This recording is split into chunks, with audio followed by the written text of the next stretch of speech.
मटारचा season चालू झाला की आपण हमखास मटार पुलाव करतोच. पण आज आपण इथे थोड्या वेगळ्या पद्धतीने मस्त अशा ताज्या ताज्या वाटणातील चमचमीत वाटाणा भात बनवतोय. तोच मसाला भात किंवा मटार पुलाव खाऊन कंटाळा आला असेल तर हा भात नक्की बनवून पहा. नमस्कार, मी स्वाती तुमचं आपल्या टेस्टी किचनमध्ये खूप खूप मनापासून स्वागत करते. बनवायला एकदम सोपं आहे, पटकन होतो, पण चवीला अप्रतिम लागतो. चला तर लगेचच बनवायला घेऊयात ताज्या ताज्या हिरव्या वाटणातील चमचमीत वाटाणे भात. तर सुरुवातीला इथे आपल्याला एक वाटण बनवून घ्यायचं आहे. त्याकरता मिक्सरच्या छोट्या भांड्यात 4 ते 5 लवंग, 4 ते 5 मिरे, 2 दालचिनीचे तुकडे, 10-12 लसणाच्या पाकळ्या. आता जर तुम्ही लसूण खात नसाल तर लसूण नाही घातला तरीही चालेल. 1 इंच आलं, 2 ते 3 हिरव्या मिरच्या. मिरच्यांचं प्रमाण तुम्ही तुमच्या आवडीप्रमाणे कमी जास्त करू शकता.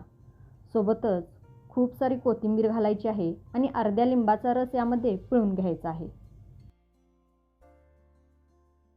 लिंबू पिळताना जर बिया पडल्या असतील तर त्या काढून घ्यायच्या आहेत आणि पाणी न घालता याला छान असं वाटून घ्यायचं आहे. मस्त असं ताजं अगदी घरगुती साहित्यातील वाटण तयार झालेलं आहे. आता हे थोडा वेळ आपण बाजूला ठेवून देऊयात. आता बघा इथे मी 1.5 कप कोलम तांदूळ घेतलेला आहे. हा तांदूळ मी स्वच्छ धुवून त्यात भरपूर पाणी घालून अर्धा तास भिजत ठेवलेलं होतं. कोलम तांदळाऐवजी बासमती तांदूळ किंवा तुम्ही तुमच्या दररोजच्या वापरातील कोणताही तांदूळ वापरला तरीही चालेल. फक्त जर तुकडा तांदूळ असेल तर तो भिजवून ठेवू नका, तर फक्त स्वच्छ धुवून नितळून घ्या. तांदूळ भिजवून झालेला आहे, वाटण तयार आहे. आता आपण लगेचच भात बनवायला घेऊयात. त्याकरता इथे मी गॅसवरती एक कढई गरम करण्यासाठी ठेवलेली आहे. आता यामध्ये आपण 2 चमचे तूप घालून घेऊ. तुपाऐवजी तेल वापरला तरीही चालेल किंवा निम्मं तूप आणि निम्मं तेल घेतला तरीही चालेल. तूप हलकंसं गरम झालं की यामध्ये 1 चमचा जिरे घालू. जिरे चांगले फुलले की यामध्ये अर्धा चमचा हिंग पावडर आणि 1 तमालपत्र घालून घेऊ. सोबतच यामध्ये आपल्याला उभा पातळ चिरलेला कांदा आणि कढीपत्ता घालून घ्यायचा आहे आणि कांद्याला हलका सोनेरी रंग येईपर्यंत परतून घ्यायचा आहे. इथे मी 2 मध्यम आकाराचे कांदे उभे पातळ असे चिरून घेतलेले आहे. आता हा कांदा आपण हलका सोनेरी रंग येईपर्यंत परतून घेऊ. कांदा परतल्यानंतर यामध्ये आपण जे मगाशी वाटण बनवून घेतलेलं आहे ना, ते सगळं वाटण यामध्ये घालून घ्यायचं आहे. सोबतच आपल्याला यामध्ये मटार घालायचं आहे. याला चांगलं मिक्स करून घ्यायचं आहे आणि मंद आचेवरती कांद्यासोबत याला 2 मिनटं परतून घ्यायचं आहे.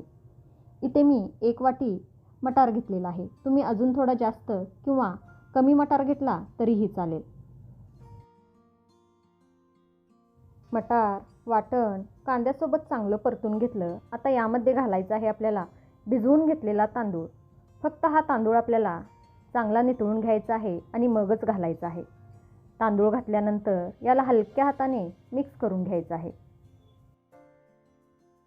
चांगलं मिक्स करून घेतलं. आता यामध्ये घालायचं आहे आपल्याला गरम पाणी. तर इथे मी बाजूच्याच गॅसवरती पाणी गरम करायला ठेवलेलं होतं. इथे मी 1.5 कप तांदूळ घेतलेला आहे. त्यासाठी तांदळाच्या दुप्पट म्हणजे 3 कप गरम पाणी यामध्ये आपल्याला घालायचं आहे. पाणी गरमच घालायचं म्हणजे भात छान फुलून येतो आणि मोकळा होतो. पाणी घालून झालं. आता परत एकदा याला हलक्या हाताने मिक्स करून घ्यायचं आहे. आता हा भात जर तुम्ही कुकरमध्ये करणार असाल तर सेम प्रोसेस करा. फक्त पाणी तेवढं तांदळाच्या 1.5 पट घाला आणि भात शिजवून घ्या. आता यामध्ये घालायचा आहे आपल्याला 1 चमचा गोडा मसाला. हा गोडा मसाला मी घरीच बनवलेला आहे. याची रेसिपी मी आधीच आपल्या चॅनलवरती अपलोड केलेली आहे. लिंक डिस्क्रिप्शन बॉक्समध्ये देते, नक्की जाऊन बघा. सोबतच यामध्ये चवीनुसार मीठ घालायचं आहे. अर्ध्या लिंबाचा रस पिळून घ्यायचा आहे आणि परत एकदा याला मिक्स करून घ्यायचं आहे आणि याला छान उकळी येऊ द्यायची आहे. गरम पाणी घातल्यामुळे पटकन उकळी येते. आता आपल्याला गॅस कमी करायचा आहे आणि याला झाकून मंद आचेवरती शिजू द्यायचं आहे. तर साधारण एक 5 ते 7 मिनटं लागतात हा भात होण्यासाठी. फक्त याला अधेमध्ये 1-2दा तळापासून हलवून घ्यायचं आहे म्हणजे वाटाणा सगळीकडे एकसारखा मिक्स होईल. तर बघा इथे मी एक 5 ते 7 मिनटं मंद आचेवरती हा भात शिजवून घेतलेला आहे. सगळं पाणी आटलेलं आहे. भात छान शिजलेला आहे आणि छान मोकळाही झालेला आहे. तुम्ही बघू शकताय. परत एकदा याला तळापासून हलवून घ्यायचं आहे. आता आपल्याला गॅस बंद करायचा आहे. तयार झाला मस्त असा चमचमीत ताज्या ताज्या वाटणातील वाटाणा भात. बनवायला अगदी सोपा आहे ना, चवीला तर अप्रतिम लागतो. तर आजची रेसिपी आवडली असेल तर प्लीज लाईक करा, आपल्या प्रियजनांसोबत शेअर करा, व्हिडिओला हाईप करायला विसरू नका. तसंच टेस्टी किचनला अजून सबस्क्राईब केला नसेल तर प्लीज सबस्क्राईब करा. परत भेटू अशाच एका छानशा रेसिपीसोबत. तोपर्यंत मस्त खा, टुमटुमीत राहा. Bye bye. Thanks for watching.